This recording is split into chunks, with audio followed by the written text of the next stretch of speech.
The 2027 fall application season is officially underway, and one of your first major decisions is your early application strategy. Today, let's break down the EA, REA, and SCEA policies at 15 top U.S. universities, because the letters may look similar, but the restrictions can be completely different. Let's begin with the most restrictive group. Princeton uses Single Choice Early Action, or CA.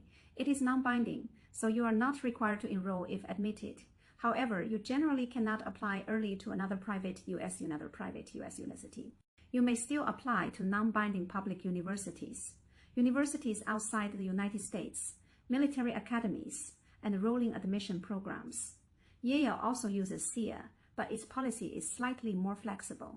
In addition to the exceptions allowed by Princeton, Yale may permit applications to certain second-round EA or ED2 programs. If the admission decision is released after the 1st of January, Harvard uses Restrictive Early Action, or REA. Its rules are similar to Princeton's. You cannot apply early to another private U.S. university through EA or ED, and you cannot apply to a binding early program at a public university. However, you may apply through non-binding early programs at public universities. Harvard also allows certain exceptions when an early application is required for a scholarship or another special academic program. Stanford also uses REA. Students generally cannot apply to another private U.S. university through EA, REA, or ED. However, Stanford allows applications to non-binding public universities, international universities, rolling admission programs, and military academies. Like Harvard, Stanford may also make an exception when an early application is required for scholarship consideration. Caltech's REA policy is broadly similar. All of these programs are non-binding.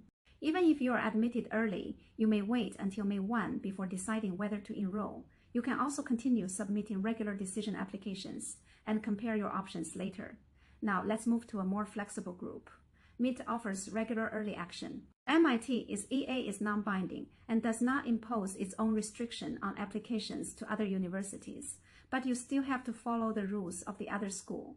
For example, Stanford's REA policy may prevent you from applying to MITe, even though MIT itself would allow it.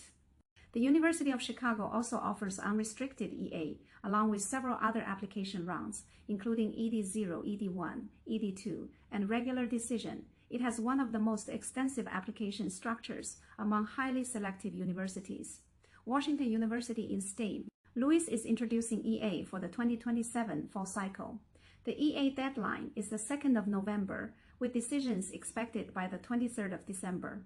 Washoe will also continue offering ED1 and ED2.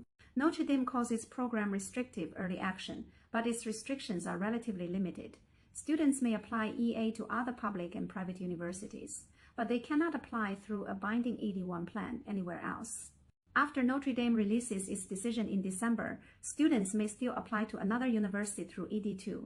Georgetown officially calls its program Early Action, but it is not completely unrestricted. Students may apply to multiple EA programs, but they cannot apply to another university through ED1. Georgetown also places restrictions on E2. If you are deferred or denied by Georgetown EA, you may then apply ED2 elsewhere.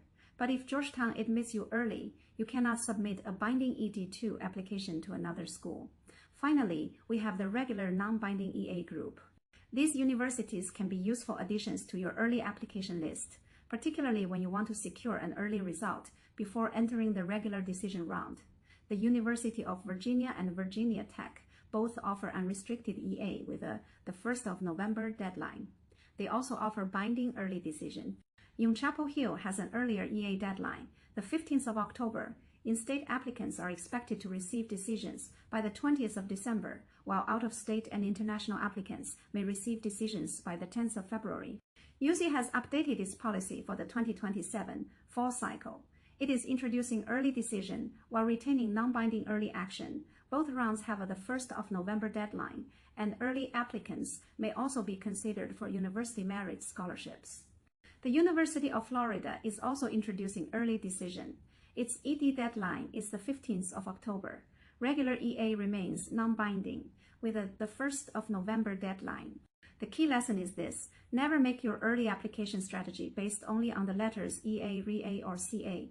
Two universities may use the same label, but impose completely different restrictions. You need to check every university's policy individually and compare it carefully against your full application list. We've organized the 2027 EA policies into a detailed guide. Comment EA 2027, and our team will send it to you.